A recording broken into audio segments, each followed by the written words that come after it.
Assalomu alaykum, Sardor avto kuzatuvchilari.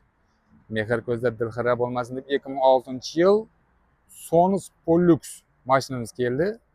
Mashina ideal holatda, kraskasi yo'q emas, bor. Ustolarimiz bo'lsa teshib keta olasizlar.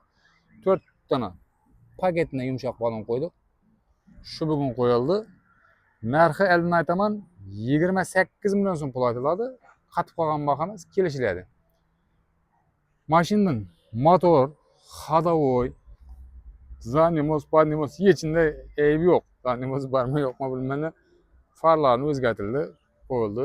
Qalpoqlar, toza qalpoqlar qo'yildi. Mashina zo'r holatda o'tdi. 28 million so'm deymiz. Naqd pulda 1 so'm, yarim so'm kelishamiz. Qalasangiz bank etib beramiz, avtokredit. Ishlar ham ideal holatda o'tdi. Mashinada rasxod yo'q. Motor 100% noldan remontlanib o'tdi. Mashina shu o'sha ishonchning ro'parasida Sardor avtoda turadi. Mashinalarimiz ko'p, kelaverasizlar. Mana Lyuziyaning operatori ham turibdi. Abrar. Lyuziyaning operatori bor bura.